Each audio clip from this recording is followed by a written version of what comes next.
Olá pessoal, tudo bem? O pessoal tá chegando aí. Estão me ouvindo? Estão me vendo? Alguém me dá um feedback, por favor? Grande Agostinho, Agostinho, me dá um feedback, Agostinho. Tá me vendo? Tá me ouvindo?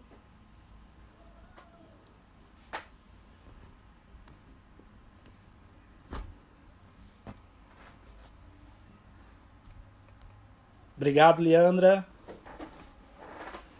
Esperando o pessoal chegar, tá? A gente já começa aqui. Bacana, pessoal chegando.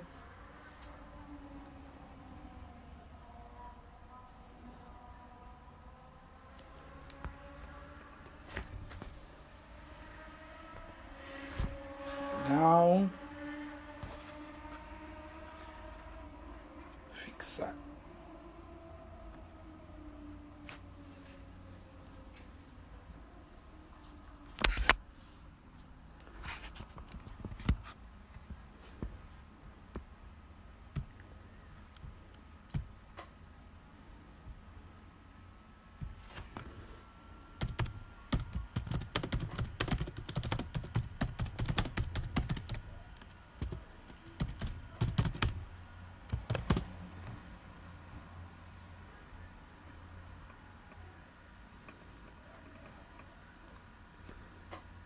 Legal, pessoal chegando.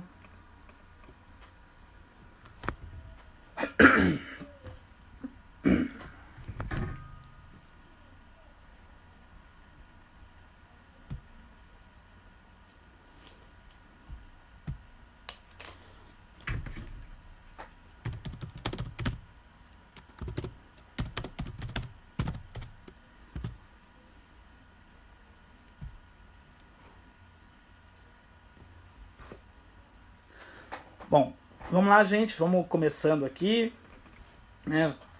Passando aqui, pessoal chegando. Obrigado, o pessoal tá entrando aqui. André, muito bacana ter vocês aqui.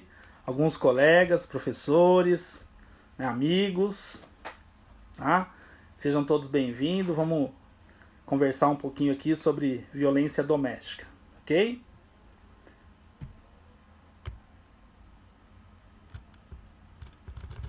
Bom, como isso vai ficar registrado para a universidade, vou começar me apresentando, tá? Meu nome é Hernani Sagra Marques Luiz, eu sou professor, né, da instituição, leciono nas matérias de penal e processo penal.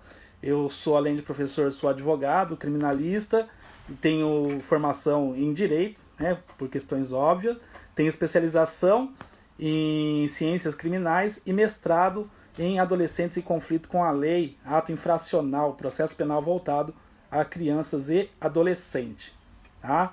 E hoje nós vamos falar um pouquinho, né, o tema que foi escolhido aqui para a gente conversar um pouquinho hoje foi o tema de violência doméstica em situação de isolamento, né, social, né? Obrigado aí pelos comentários, né? Vamos lá. A gente precisa conversar um pouquinho sobre o que vem a ser a violência doméstica.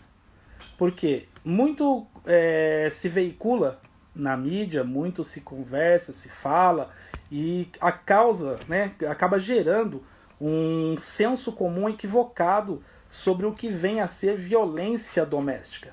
Tá?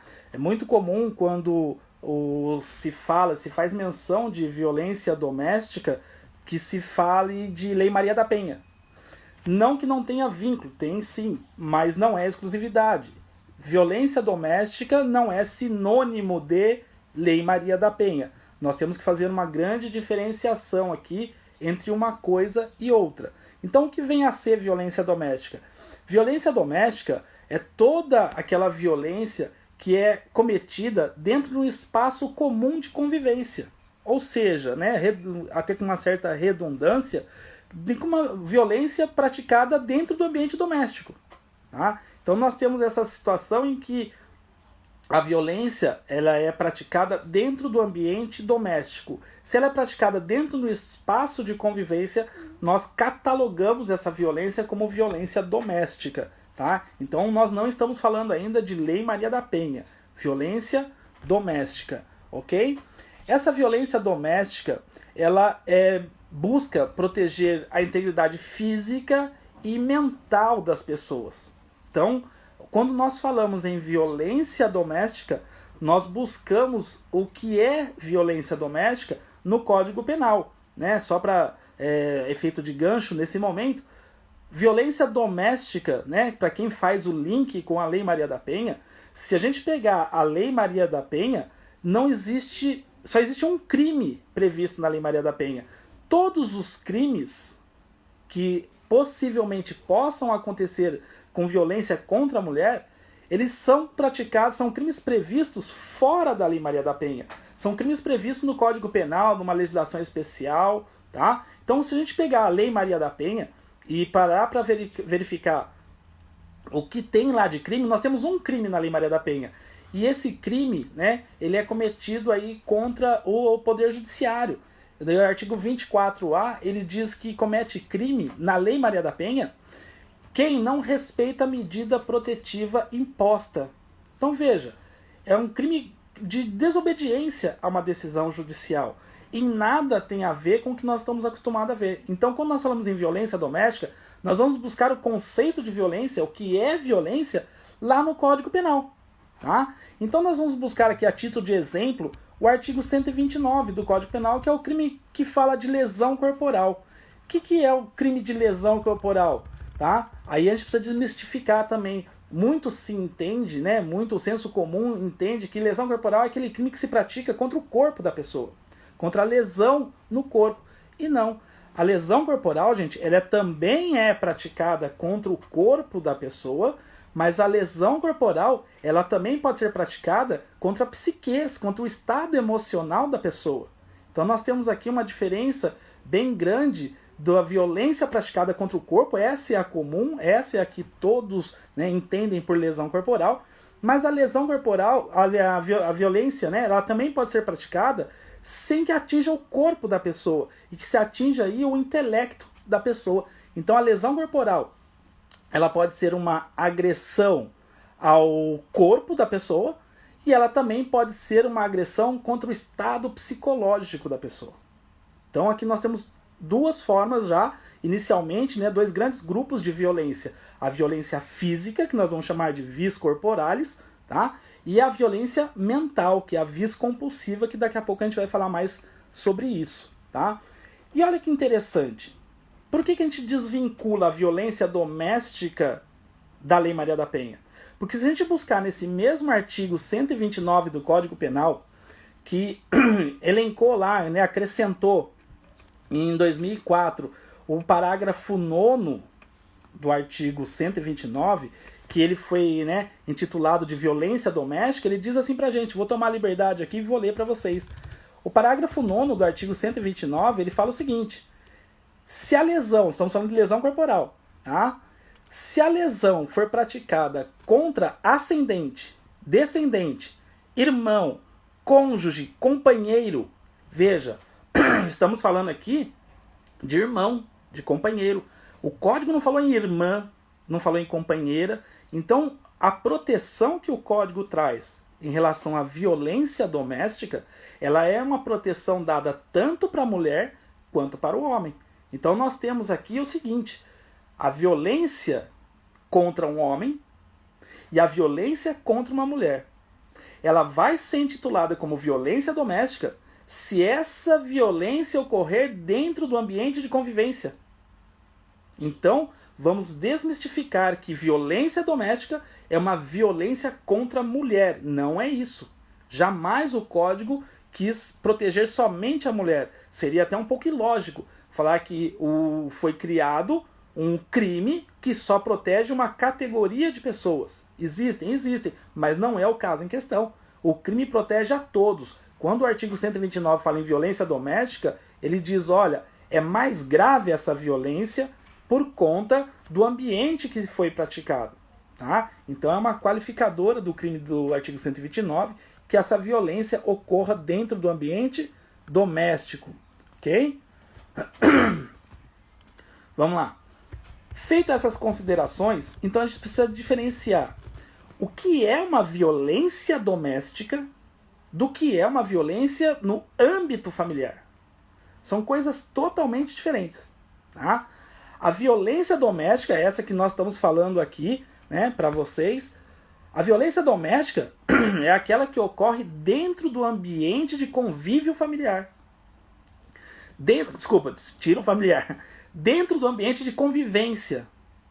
Esse ambiente de convivência, podem as pessoas que convivem dentro desse ambiente serem ou não familiares. Vamos dar um exemplo. O mais comum é que sejam familiares. Mas nós temos, por exemplo, o caso de república. Né? Estamos falando aqui com bastante alunos. Alguns de vocês moram em república. Veja, vocês dividem o mesmo espaço, moram no mesmo lugar, mas não possuem vínculo familiar. Uma violência ocorrida dentro desse ambiente de convivência é considerada uma violência doméstica. Ok? Então isso é violência no ambiente doméstico. Agora a violência no âmbito familiar, agora não. Agora a violência é praticada entre pessoas que possuem entre si um laço de parentesco. E quem diz pra gente qual é esse grau, esse laço de parentesco, é o Código Civil. Lá nos artigos 1591 a 1595, ele estabelece pra gente aí o que é vínculo familiar, vínculo de parentesco. Ok? Não é o caso hoje de se falar aí sobre vínculo, sobre grau de parentesco, né? A gente deixa isso para o professor de direito civil, né? Mas olha que diferença. A violência praticada dentro do ambiente doméstico de convivência, ela é violência doméstica. E ninguém falou aqui de homem, ninguém falou de mulher, ninguém falou de parentesco. Nós falamos que ocorreu dentro daquele espaço de convivência. Se ocorreu dentro desse espaço de convivência, é ambiente doméstico, é violência doméstica. Agora, no ambiente familiar, tá? Aí não, aí ela pode acontecer em qualquer lugar. Aí a violência do pai que agride o filho, do filho que agride o avô. Então nós estamos falando de uma violência que aconteceu dentro do ambiente familiar. Tá? Então essas duas proteções existem no direito penal, tanto para o homem quanto para a mulher. Se ocorrer uma violência no âmbito doméstico em que a vítima for mulher, em que a vítima for homem, a proteção é igual. Tá? Se ocorrer uma violência no ambiente familiar, tanto para a mulher quanto para o homem, nós temos a mesma proteção. O código vai falar, olha, a pena vai ser aumentada se a violência ocorrer de ascendente para ascendente, de descendente para ascendente. Vejam, não fala se homem ou mulher, fala do grau de parentesco. Ok? Ah, então que interessante, nós estamos tocando num ponto crucial. Significa que nem sempre que ocorrer uma violência doméstica será uma proteção da Lei Maria da Penha. Será regido pela Lei Maria da Penha, pela Lei de Violência Doméstica contra a Mulher. Lá protege a mulher. Aqui o Código protege tanto o homem quanto a mulher. Ok? E como que a pessoa pode praticar essa violência? Aí vem uma situação bem interessante. Nós temos 5 formas de praticar essa violência. A mais comum e a mais conhecida é a violência física. A violência física é essa sim, né, que chega aí aos registros, que é a segunda mais grave, né, só perde aí para o feminicídio. A violência física é aquela violência que ofende a integridade física da pessoa. Que nós comentamos há pouco, é a vis corporalis, é aquela que machuca o corpo da pessoa. E vai depender se essa lesão é leve, grave ou gravíssima, depende de laudo pericial. Mas essa é a violência física, essa é que aparece, essa é a mais comum. Por que é a que mais aparece? Ela é a violência que se consegue provar mais fácil. Então ela é a violência que mais se tem registro. Mas não é exclusividade dessa violência física a violência doméstica. A violência doméstica, ela pode ser praticada por outros tipos de violência. Ao todo são 5. Nós falamos de uma. Tá? Nós falamos da violência física, integridade física. Mas nós temos também a violência psicológica. Gente, essa é a mais comum. Tenho a dizer para vocês que é a mais grave e a que menos tem registro. O que é a violência psicológica? A violência psicológica é a violência que busca ofender o estado emocional da vítima. Tá? É aquela situação em que se tenta, de todas as maneiras, diminuir a autoestima da vítima. De forma corriqueira, de forma habitual, mas tenta tirar ali a autoestima da pessoa. Isso é uma forma de violência, mas é uma violência psicológica. Tá? Muito comum falar, você não serve para nada, você é incapaz, você não presta, ou, né, daquelas conjugações comparativas, olha, o fulano faz, você não faz, fulano é melhor do que você. Vejam, isso tudo é uma forma de violência, só que é uma violência psicológica. Difícil demonstrar isso no processo, muito difícil. Como que eu provo, né, uma violência psicológica? Eu dependo aí de uma rede de proteção, eu preciso de vários peritos, né, que vão fazer análise psicológico, psiquiatria, tá? Então ela é muito difícil. Mas infelizmente as pessoas não têm essa noção que essa também é uma forma de violência. Além disso, nós temos a terceira espécie, que é a violência sexual, tá? A violência sexual não é só o crime de estupro, tá, gente? Ela se desdobra em várias condutas indesejadas. Nós temos aí a violência sexual como qualquer forma de constranger a vítima a fazer com ela, a tolerar que se faça ou que presencie uma conduta indesejada. Então vejam, a forma de violência sexual que mais nós conseguimos aí registrar é o estupro. Mas não é só isso, tá? Nós temos várias condutas que são crimes sexuais, tá? A vítima não precisa nem estar envolvida no ato sexual. Basta ela presenciar um ato contra a vontade dela, isso é considerado uma violência sexual. Tá? Previsto no Código Penal, tá? Com punições severas. Ok? A quarta modalidade é a violência patrimonial. Tá? Essa violência patrimonial ela é extremamente perigosa porque ela serve de instrumento de castigo, de repreensão. E por conta da sociedade que nós vivemos, que historicamente é uma sociedade patriarcal, essa violência patrimonial ela é tida como aceitável, como uma forma de punição ou como uma forma de correção em cima da pessoa. O que é essa violência patrimonial? Né? Quando o agressor ele procura retirar as condições de sobrevivência, o patrimônio da vítima. Ele retém cartão, ele não deixa dinheiro com a vítima. Vejam, nós estamos falando de mulher por enquanto, estamos falando de vítima, homem e mulher. Tá? Ele não deixa ela ter acesso. Muito comum, né? Os meninos, né, quando tem 18, 19 anos, que acaba aí ganhando um carro ou ganhando um carro do pai, quando apronta alguma coisa, a primeira coisa que o pai faz é o quê? Tira o carro. Tá? Não pode, violência patrimonial, tô brincando, tá? Mas olha que interessante, é uma forma de violência, ok? Ah, ótimo. A quinta e última é a violência moral. O que é a violência moral? A violência moral é aquela violência que tenta denegrir a imagem da pessoa perante a sociedade. A imagem, a reputação que ela tem, a honra dessa pessoa, tá? Para quem estuda direito, né, para quem é do ramo do direito, nós estudamos lá do crime de injúria, calúnio, difamação. Vejam, muito comum essa forma de violência ao término de um relacionamento, em que aquele namorado, noivo, né, cônjuge que não aceita o fim do relacionamento, ele passa, num primeiro momento, a denegrir a imagem do ex-companheiro ou da ex-namorada. Isso é uma forma de violência. Violência moral. Porque você está denegrindo a imagem da pessoa. Tá? Tudo isso, gente, são condutas humanas indesejáveis. E sendo condutas humanas indesejáveis, o código faz proteção através dessa conduta descrita como crime. Então existe essa conduta para crime quando a vítima é homem e quando a vítima é mulher. Se uma mulher, ao final do relacionamento, denigre um homem, tá, perante os seus colegas, isso pode gerar um crime de calúnia, um crime de injúria, de difamação. Se, porventura, um homem também retém todo o pagamento da esposa e só fica dando dinheiro para ela picado, ela tem que justificar cada centavo que ela pega, isso é uma forma de violência patrimonial. E se for o contrário, também é a mesma coisa. A mulher que faz isso com o homem também comete violência patrimonial. Ok?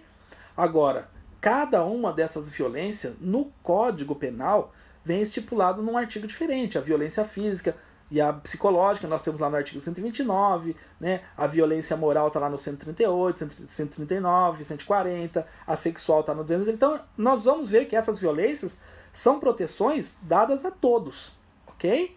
Agora, o que nós temos que entender é que nós vivemos, né, hoje um resquício de uma cultura patriarcal. Não digo machista, tá, gente? Eu acho que machista é um pouco pejorativo para a situação. Eu digo que é uma sociedade patriarcal. Por quê? O machismo é a violência intencional, tá? O patriarcal não. O patriarcal é tido como um costume, como um direito, como algo certo. Então, muitas vezes, é reproduzido aquele comportamento errado, mas culturalmente ele é tido como certo. Então, quando nós viemos de uma sociedade patriarcal, em que o homem era o chefe da família, o homem tinha a decisão, a mulher não tinha direitos, tá? Vem essa cultura se arrastando por gerações e faz com que as pessoas acabem reproduzindo.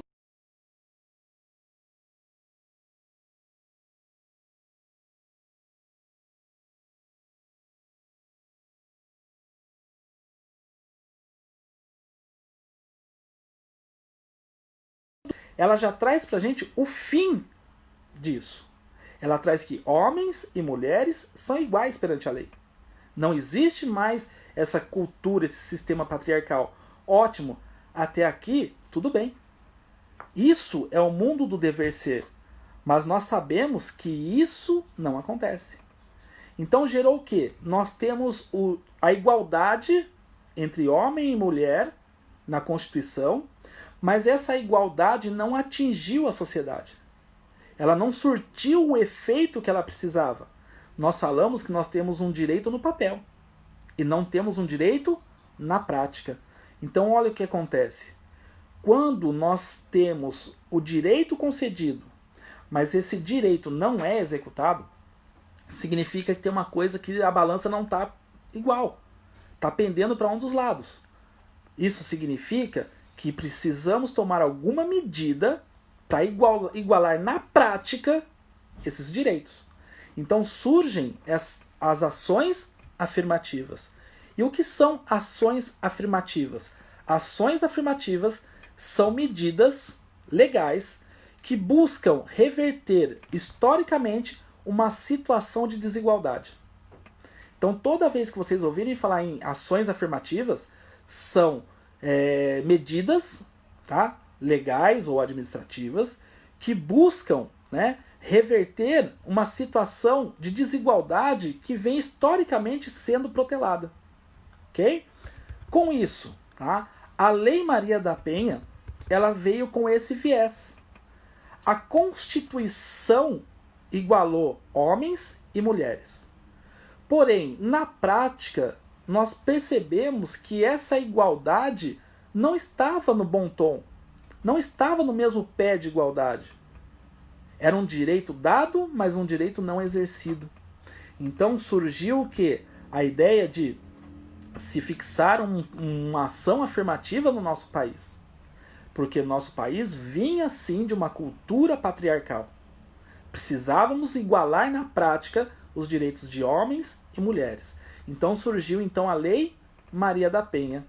E engraçado, porque a Lei Maria da Penha, ao contrário de que todo mundo, desculpa, que a maioria das pessoas acham que o Brasil foi muito bonzinho, que o Brasil buscou a proteção da mulher, não foi bem assim.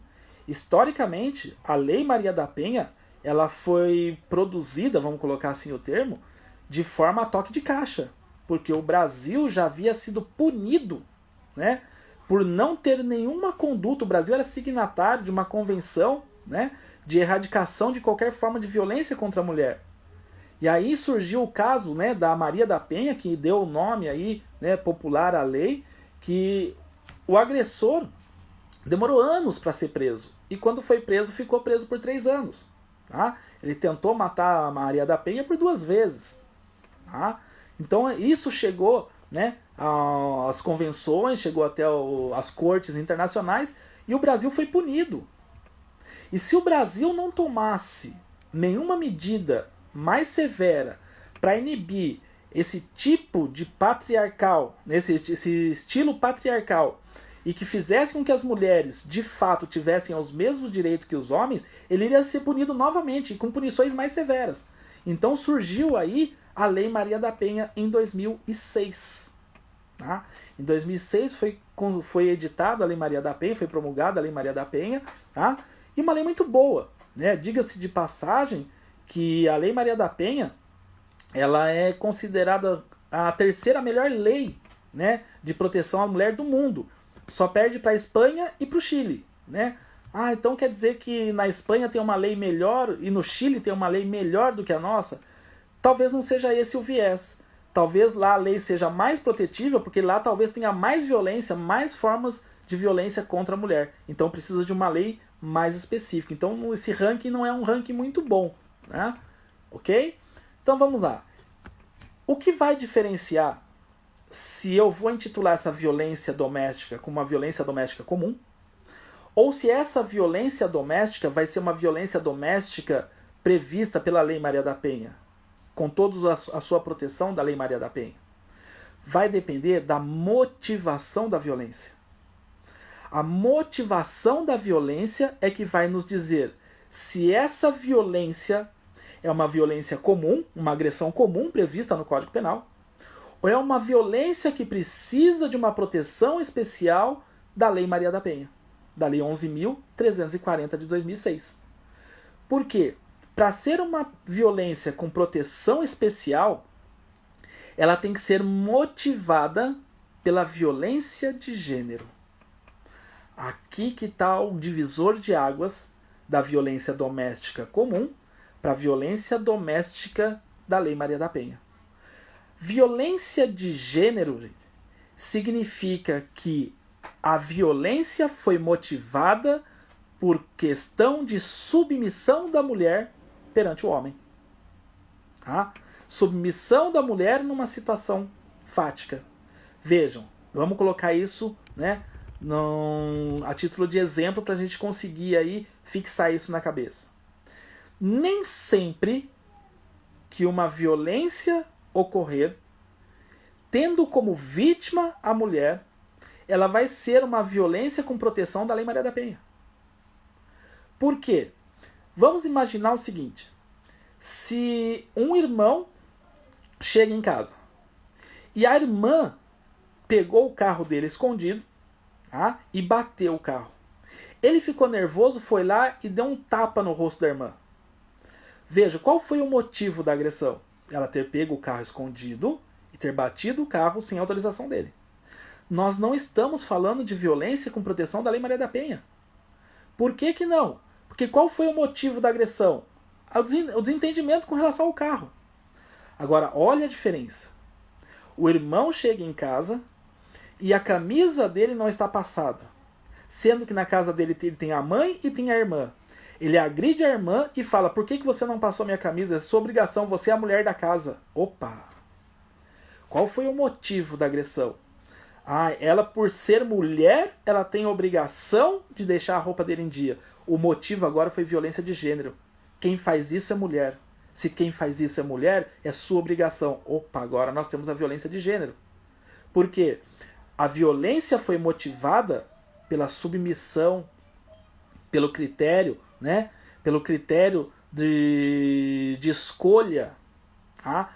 Vamos imaginar o seguinte: o marido chega em casa e pega a esposa agredindo o filho porque ele tirou nota baixa na escola. E durante isso ele fica nervoso, vai lá e empurra a esposa cai e se machuca. Vejam, ele machucou, causou lesão corporal, foi no ambiente doméstico, ocorreu tudo dentro da casa deles, no espaço de convivência. Porém, não vai ser uma agressão com proteção especial da Lei Maria da Penha. Porque essa violência não foi baseada em violência de gênero. Foi baseada num motivo extra, tá? Pela agressão do filho. Ok? Então aqui nós temos o grande divisor de água. Por quê? Quando a violência é praticada por questão de gênero, ela é uma violência um pouco mais grave. Então eu preciso dar uma proteção especial para isso. Porque eu preciso trazer para esse agressor que ele não pode agredir uma pessoa com esse motivo. Aliás, não pode agredir por nenhum motivo. Mas esse motivo é até mais grave. Tá? Então olha que interessante. Agora, quando nós falamos em violência de gênero, essa proteção só é dada para as mulheres. Por quê, gente? Lembra que a gente falou lá atrás da ação afirmativa? Ah, a ação afirmativa é aquela que traz aí um critério de igualdade. Então se a violência de gênero ela é motivada porque o agressor entende que a mulher tem por obrigação algo pelo fato de ser mulher, aqui ele precisa ser corrigido. Então a Lei Maria da Penha ela traz uma proteção especial exatamente para proteger a vítima, para que isso não aconteça mais, porque ela não, para que ela não seja vítima novamente de violência pelo fato de ser mulher, e ela também traz algumas medidas contra o agressor para que ele não volte a fazer isso com mais nenhuma outra pessoa, principalmente baseada nesse motivo. Tá? Então nós temos aqui, né, recentemente, algumas alterações. E a Lei Maria da Penha, ela, como comentei com vocês, foi considerada uma terceira melhor lei do mundo, né, de proteção à mulher. E ela vinha, né, numa escalada crescente de melhoramento. Em 2019, por exemplo, foi incluído na Lei Maria da Penha, caso o agressor tivesse porte de arma, para proteger a vítima, o juiz pode inclusive retirar o porte de arma dele. Aí a gente acaba discutindo até se o agressor é um policial, como é que ele vai trabalhar sem arma de fogo, mas isso é uma outra discussão. Tá? E olha que interessante, em 2020 foi incluído no artigo 22, né, da Lei Maria da Penha, o inciso 6º, que diz o seguinte, que se a pessoa for enquadrada em violência doméstica e essa violência for de gênero, a Lei Maria da Penha traz para o juiz a possibilidade, o poder-dever, na verdade, ele vai obrigar o agressor a frequentar programas de reeducação. Ou seja, ele vai ter que frequentar cursos. Tá? Frequentar cursos em que ele vai ser, ele vai conversar, ele vai ser reeducado, que hoje a nossa sociedade não admite mais esse sistema patriarcal. Então ele não pode ter essa agressividade, ele não pode praticar violência contra a mulher pelo fato de ela ser mulher, ela tem os mesmos direitos que ele. Ok? Ótimo. Até 2020 estava ótimo. Até fevereiro. Fevereiro veio o quê? O nosso Covid-19. E o nosso Covid-19, né, ele trouxe algumas situações que vão na contramão dessa crescente do combate à violência doméstica, principalmente na violência doméstica ocasionada pelo gênero, na violência doméstica contra a mulher. Por quê, gente? Qual foi as condições, né, que é o tema da nossa live de hoje, do isolamento social? Que as pessoas não saíssem de casa. Fiquem em casa. Não saiam. Vamos trabalhar de casa. Tá? O que isso trouxe? Trouxe um problema sério que não se discutiu até hoje e se fecham os olhos para isso. Se a ideia é ficar em casa para se proteger de uma doença, de uma pandemia, será que ficar em casa é sinônimo de proteção para todas as pessoas? Uma coisa é aquela pessoa que tem na sua residência, na sua casa, um lar, um refúgio, um local de proteção. E a pessoa que tem na sua casa um local de submissão, um local de tortura, um local de agressão. Agora vem a determinação de isolamento social e faz com que essa pessoa permaneça mais tempo nesse ambiente. E agora, o que nós vamos fazer? Tá? O que nós vamos fazer com essa situação? Ou seja, é a mesma coisa que você pegar um cachorrinho e colocar na jaula do leão. Olha o que eu estou fazendo com você. Eu estou te colocando no ambiente em que você sofre a violência, seja ela física, psicológica, tá? Patrimonial. Tá? Então olha que interessante. Aí, o isolamento social, ele retirou o que das pessoas? O contato, a convivência. Espaços de convivência foram fechados. Serviços de atendimento foram suspensos.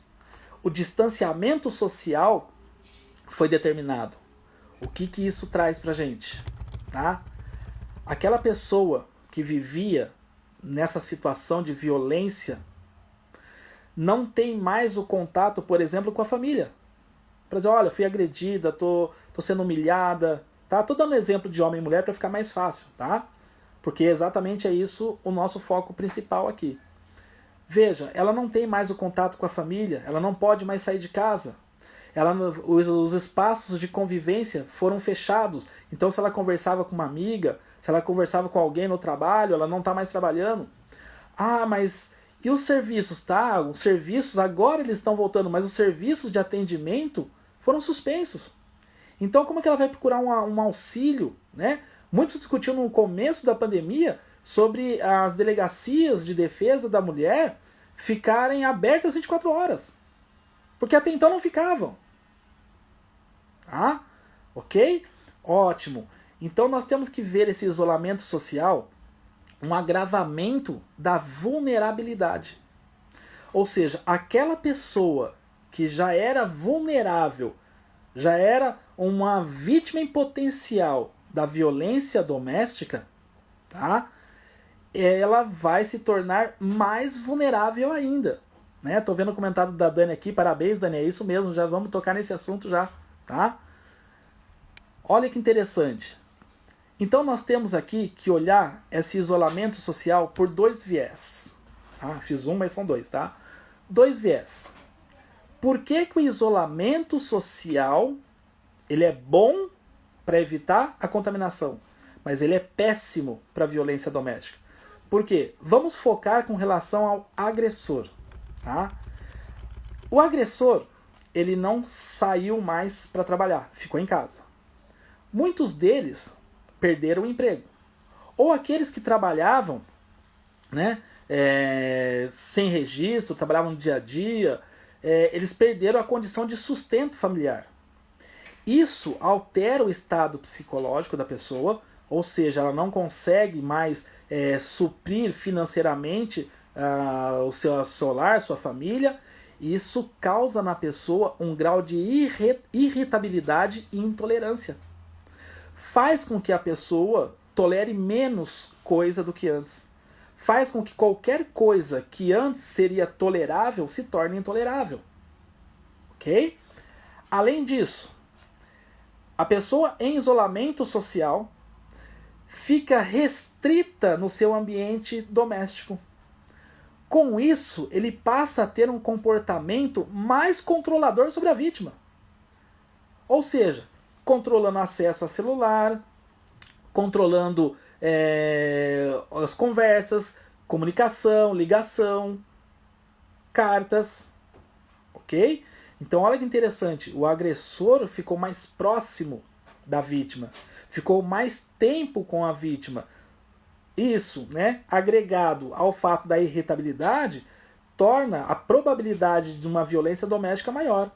E por último, né, somado a tudo isso, em alguns casos ficou constatado, né, que agregado a esses dois fatores, o agressor, né, também faz ingestão de álcool e drogas ilícitas.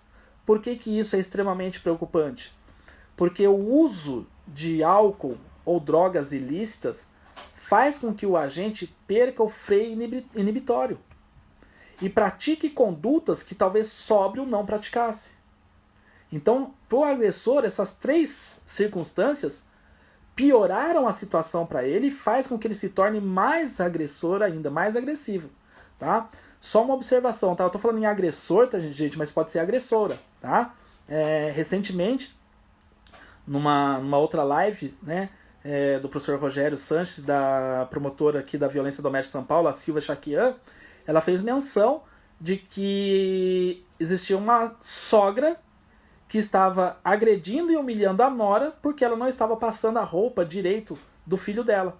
Tá? Então veja, ela está processando a sogra e veja, nós temos quem como agressor? Uma mulher. Então, na Lei Maria da Penha, a vítima precisa ser mulher, mas o agressor pode ser tanto homem quanto mulher. Então, se eu tiver, por exemplo, um casal, né, homoafetivo do sexo feminino, eu posso enquadrar assim na violência doméstica prevista na Lei Maria da Penha, ok? E se for masculino, eu me socorro do Código Penal. Não vou ter tantas proteções quanto eu tenho na Lei Maria da Penha, mas eu tenho as proteções sim do Código Penal e do Código de Processo Penal, que quase se equivalem, ok? Isso para o agressor. E para a vítima, gente? Com relação à vítima, nós vamos ter aqui o aumento da vulnerabilidade.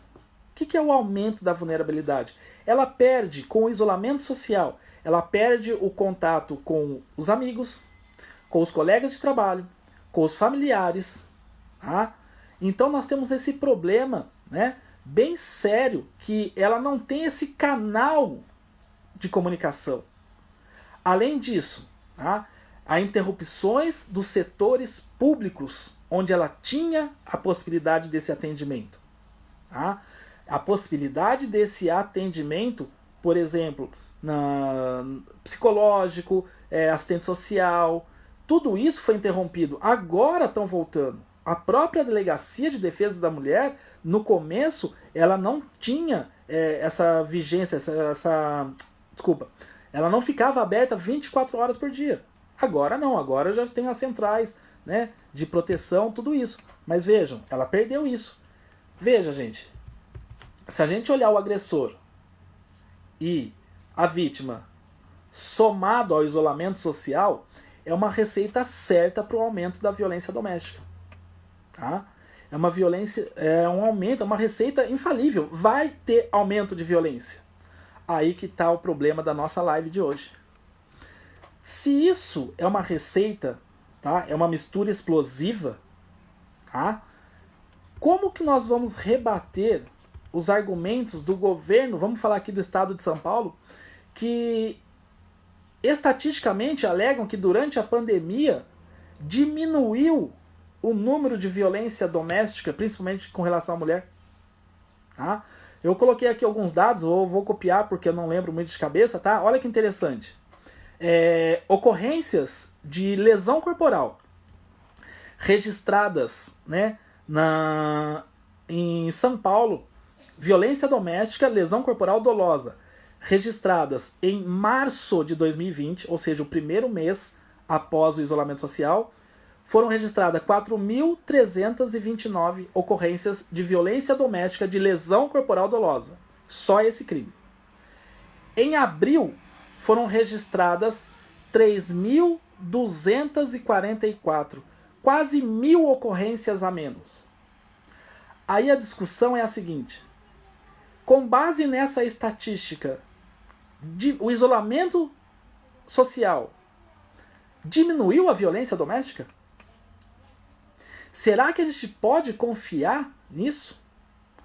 Ou será que por falta, né, de locais de comunicação, por falta de amparo do Estado, as violências aconteciam, mas não eram registradas? Tá? Então isso é extremamente importante. Aqui nós vamos conversar um pouquinho sobre a tal da cifra negra. O que vem a ser a cifra negra? São alguns crimes que são praticados, mas não chegam a ser registrados. Tá? Não chegam a ser registrados. Significa que aconteceu um crime, eu só não tenho o registro dele. Né? Hoje está muito na moda falar da tal da subnotificação. Tá? Dentro da criminologia, nós temos um termo técnico para isso, é chamado de cifra negra. O que é a cifra negra? São crimes que acontecem no dia a dia, mas não são registrados. Vamos dar um exemplo de cifra negra. Quantas pessoas não são roubadas no dia e o ladrão leva o celular da pessoa? E ela acha que não vale a pena fazer a ocorrência, só comunicar a operadora para bloquear o chip, não registra. Ou seja, aconteceu um crime de roubo, mas a polícia não ficou sabendo, o judiciário não ficou sabendo desse crime de roubo. Esse roubo aconteceu na vida real, mas não vai ter registro desse roubo. Isso é chamado de cifra negra, tá? No caso da violência doméstica, nós temos também essa cifra negra. Por que eu digo isso? Porque, né, alguém comentou aqui agora há pouco, né, eu vou pegar aqui até o dado, o Fórum Brasileiro de Segurança Pública, né, ele fez aqui agora uma estatística pra gente, e as ocorrências, as ligações emergenciais, ou seja, 190 da Polícia Militar, no mês de março de 2020, fazendo um comparativo com março de 2019, aumentou em 44,9%, ou seja, quase 50% do aumento dos chamados emergenciais de 190 durante o isolamento social. Ou seja, eu tenho menos ocorrência, mas mais chamamento da polícia? Como que eu justifico isso? Tá? Parece que nós temos aqui, sim, uma situação de cifra negra.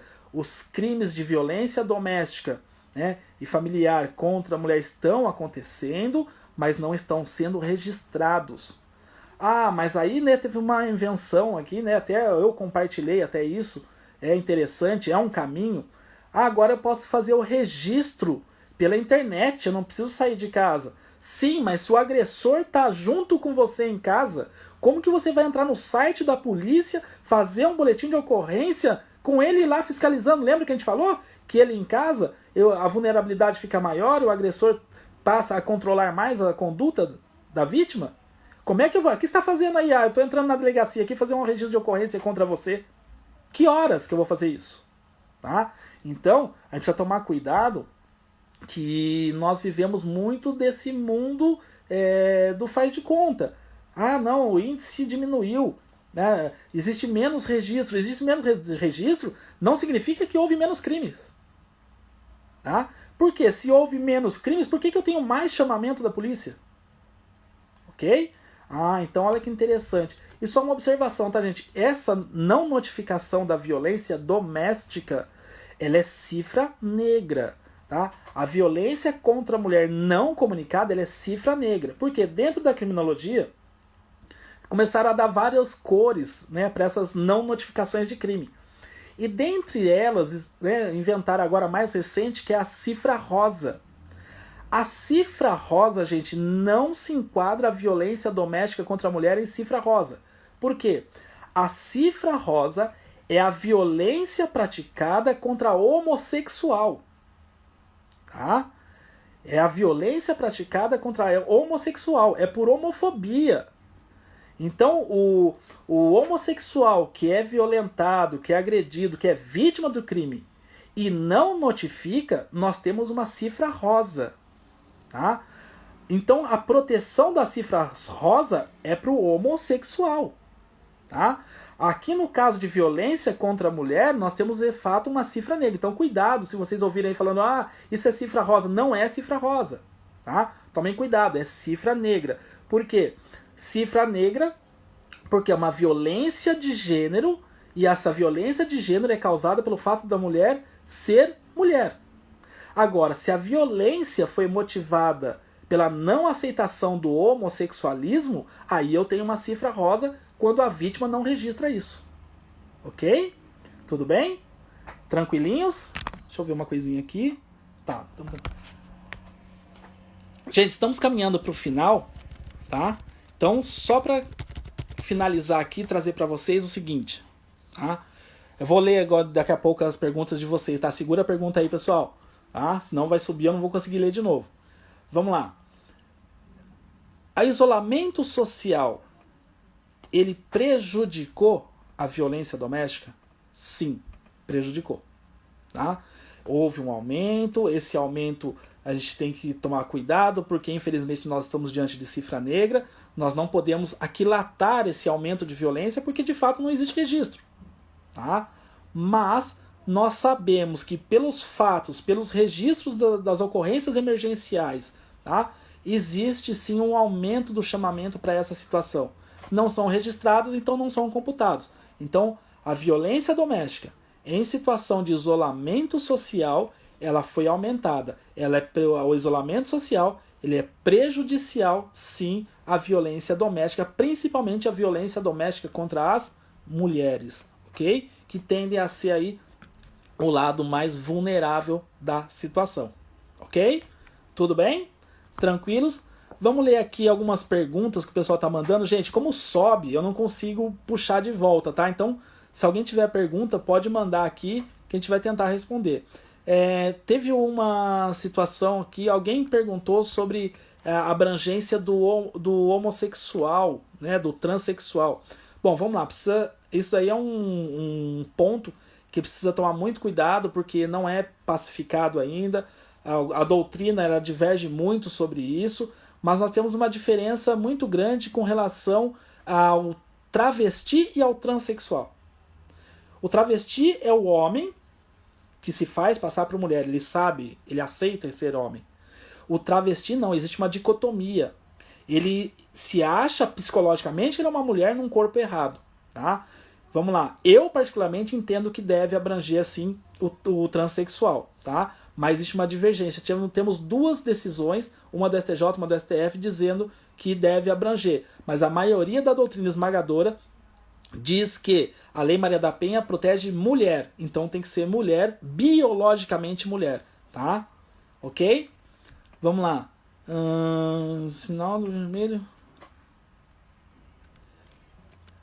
Vamos lá. Violência doméstica contra a mulher. Ela foi agravada. Gente, assim, é o que nós comentamos. Não temos como aquilatar esse grau de violência. Mas que aumentou, aumentou. Tá? Por que aumentou? Ninguém chama a polícia por acaso. Ao chamamento da polícia é quando já chegou na extremidade. Então a gente tem que tomar muito cuidado que se esse chamamento não gerou um registro de uma ocorrência, o que aconteceu nesse meio do caminho? Talvez essa agressão se perdeu. Ok? Tudo bem? Vamos lá. Tinha uma outra pergunta. Subiu, gente. Manda de novo porque ela subiu e eu não consigo ver mais. Tá? Interessante também. Obrigado. O Estado tem a obrigação legal de amparar uma... Cortou a fala aqui, continua escrevendo. Vamos lá, gente. Acho que dá pra gente falar alguma coisa sobre isso. Vamos lá. A Constituição Federal, né, lá no artigo 225, ela traz que o Estado tem a obrigação de amparar, sim. Tá? Tem essa obrigação. Tá? Mas, olha que interessante. Isso não é uma exclusividade do Estado. Se a gente pegar todas as formas em que a Constituição diz que deve se proteger os direitos das pessoas, ela fala que é obrigação da família, da sociedade e do Estado. Então eu não posso agregar essa responsabilidade só para o Estado. Ok? Então eu preciso falar, olha, eu tenho um conjunto, a família, a sociedade, tanto é que hoje, pela Lei Maria da Penha, a vítima de violência, existe aí uma obrigação, os vizinhos podem fazer o registro da ocorrência, chamar a polícia. Aquele ditado que briga de marido e mulher não se põe a colher, isso aí acabou. Hoje, né, tá sendo, tem um projeto de lei tramitando que o síndico do condomínio ele vai ter a obrigação de comunicar a violência doméstica ocorrida dentro do condomínio, sob pena de multa. Tá? Então olha que interessante. São terceiros fora da relação com obrigações legais. Tá? O Brasil ter sido punido pela violência contra a mulher, a Lei Maria da Penha foi iniciativa popular. Ou estou Não, você está certinho. Tá? Não foi uma iniciativa, a Lei Maria da Penha não foi uma iniciativa parlamentar, não, foi uma iniciativa popular. Tá? Sheila, sim, Sheila, segundo a maioria da doutrina, nós temos... Eu não posso falar em jurisprudência, porque jurisprudência, a Sheila está perguntando, então a Lei Maria da Penha só protege mulheres, biologicamente mulheres?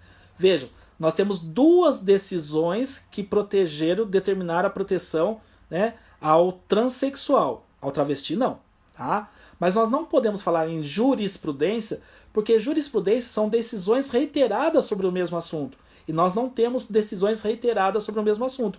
Mas a doutrina, que são os autores de livros, eles falam que sim, que tem que ser a mulher biologicamente mulher. Ok? Qual é o reflexo do pacote anticrime na Lei Maria da Penha?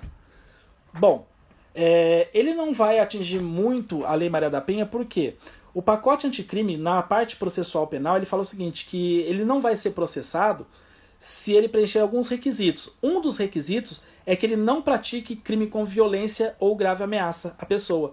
E nós estamos falando em crimes praticados com violência. Então o pacote anticrime, ele não vai abranger, ele não vai interferir na Lei Maria da Penha. Ok?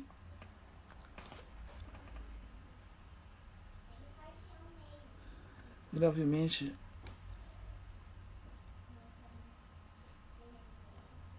André Luiz, a Lei Maria da Penha, a despeito da legítima intenção do legislador de punir mais gravemente os atos covardes de violência contra a mulher, não acabou sendo uma manifestação de um direito? Sim, perfeitamente. Tá? Isso até, André, vem da própria Constituição, né? Todo o poder emana do povo. É que, infelizmente, o povo ainda não tomou ciência desse poder que ele tem. Mas, sim, é uma manifestação, sim. Foi uma manifestação popular que acabou gerando aí um direito que foi entendido como um direito acatado pelos parlamentares. Tá?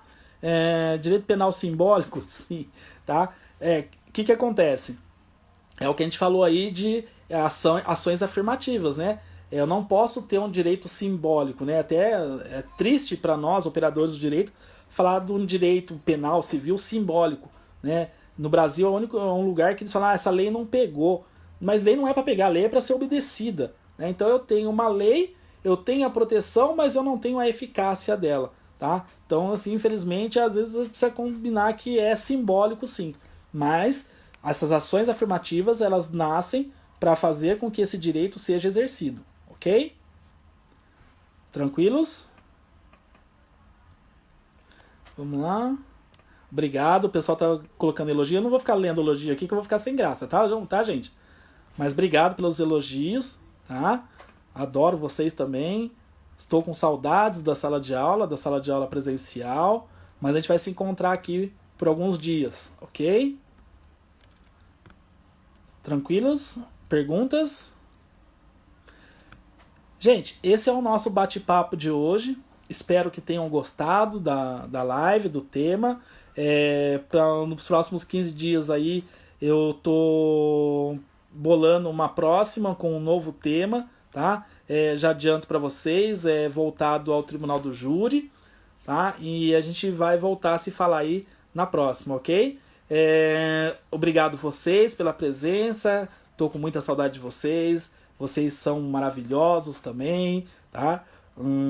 Vai ficar salvo sim, tá, Pri? Vai ficar salvo e vai ficar no Facebook da Unital também, tá? Muitos homens também são agredidos no âmbito doméstico. Ah, tá. Não sei quem, não deu tempo de ler quem, mas alguns homens são agredidos no ambiente doméstico. Sim, foi o começo que a gente conversou. Também existe proteção para eles, tá? Existe proteção para eles, só não tem tanta proteção como é na Lei Maria da Penha, porque a Lei Maria da Penha, né, a Lei 11.340, ela traz medidas protetivas para vítimas e medidas acautelatórias contra o agressor. E no Código Penal nós só temos medidas contra o agressor. Por exemplo, a Lei Maria da Penha, ela traz a seguinte situação, que o Estado, né, através do município, o governo federal, estadual, deve ter o local de recolha, ou seja, a casa de abrigamento. E ela diz o seguinte, que tem que abrigar não só ela, mas obrigar também o filho. Tá? Então, para o homem eu já não tenho isso. Então a Lei Maria da Penha diz, olha, a vítima de violência doméstica, enquadrada na Lei Maria da Penha, a mulher agredida, nessas condições, ela vai poder ser deslocada a um local de proteção